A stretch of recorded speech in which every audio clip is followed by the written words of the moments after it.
Doctor રવિ ઝાલા છે. હું MD gynaec છું. અહીં અમારી હોસ્પિટલ છે સ્મિથ વુમન્સ હોસ્પિટલ. સાહેબ આજે 29મી ફેબ્રુઆરી છે. કહીએ તો 4 વર્ષે એકવાર આવે.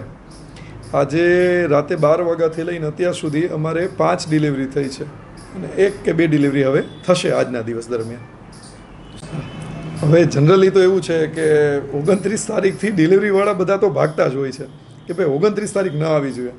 પણ આ એવી વસ્તુ છે કે ડિલિવરીમાં તમે એને કોઈ પણ વસ્તુમાં તમે એને પાછળ ન કરી શકો, આગળ ન કરી શકો. કુદરતી પ્રક્રિયા છે.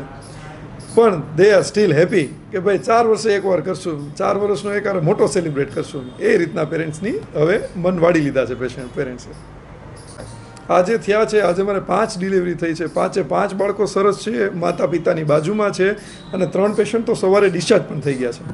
મારે બહેનને ત્યાં લક્ષ્મીજીનો અવતાર લક્ષ્મીજી પધાર્યા છે એ અંતર્ગત ખૂબ ખુશી અનુભવું છું.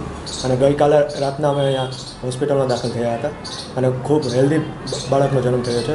તે અંતર્ગત બહુ ખુશી થાય છે. અને જે 4 વર્ષે એકવાર બર્થડે આવશે એ પણ અમે ખૂબ સારી રીતે સેલિબ્રેટ કરશું. અને ઝાલા સાહેબનો અને ખૂબ તેમના સ્ટાફનો ખૂબ આભારી છું કે જે તેમની સુવિધા અને સેવા આપવા બદલ. એટલે મારા બહેનને ત્યાં જન્મ થયેલ છે અને તેમને ત્યાં લક્ષ્મીજીનો અવતાર થયેલ છે. અને આજ મેન તારીખ 29/2 છે, જે 4 વર્ષે એકવાર આવે છે. અને જે અંતર્ગત ખૂબ આપણે આનંદ અનુભવીએ છીએ કે જે 4 વર્ષે એકવાર આવે છે અને જે યુનિક ડેટ કહેવાય છે કે જે બીજા બધા માટે તો થોડુંક અલગ લાગતું હશે, પણ જે અમે સમજીએ છીએ કે સારું કહેવાય કે 4 વર્ષે એકવાર જે યુનિક ડેટ છે, જે રેગ્યુલર ડેટ કરતાં અલગ છે. એટલા માટે